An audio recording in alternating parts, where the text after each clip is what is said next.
السلام علیکم ورحمت الله وبرکاتو. ډېر یو عجیبه واقعه تاسو ته بیانوم.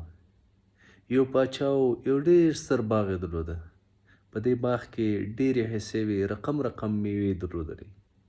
یو کس ته وایي، ورته وایي چې ته لاړ شه د دې باغ نه ماته میوې راوړه. که ښې میوې دې راوړلې نو زه به تا ته ډېر ښه انعامات د هغه بدل کې درکړم. ده ته یو څادر ورکړي، دا چې حرکت کړي. په دې وخت کې پاچا ورته وایي خو شرط یې دا ده چې کومه حصې باندې باغ تېر سولې بیرته به هغه حصې ته نه راګرځې. کس لاړ سي، څادر واخلي او باغ ته ننوځي. باغ ته چې ننوځي، اوله حصې کې چې ګوري ډېر ښایسته میوې او په نظر کې درته راځي. دا فکر کوي که دا میوه زه واخلم شاید د دومره حصې د ده نه هم ښه واوسېږي. نو که چېرته زه پاچا ته ښه میوه ویسمه نو ما ته به ښه انعامات د ده په بدل کې راسي. نو دا ځي دویمه حصې ته. دویمه حصې ته چې کله ځي نو چې ګوري دا د اولې حصې نه هم بهتره میوه یې په ده کې. دا وایي چې نه دا خو به صحیح میوه نه وي، شاید دریمه یې ده هم بهتره واوسي.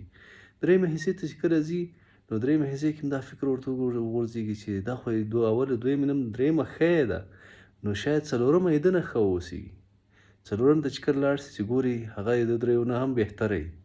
نو ځان سره فکر وکړي ښه که دا زه ویسمه او د ده نه پنځمه بهتره واوسېږي نو زه به د هغه انعام به په ښه ډول باندې حاصل نه کړم. نو دا چې کله پنځمې حصې ته ځي چې ګوري په پنځمه حصه کې هېڅ څه هم نشته دی، هېڅ میوه هم نه لري.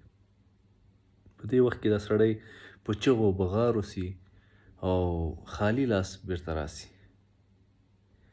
نو د ژوند مثال هم همداسې دی.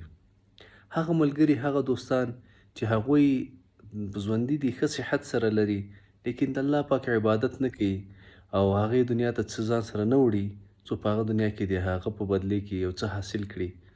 نو هغوی په دې پرېږدي چې زه نن نه سبا به شروع کړم، سبا نه بله ورځ، بله ورځ نه بله ورځ، اخر داسې حالت ته ورسېږي چې هېڅ څه یې په لاس کې نه وي.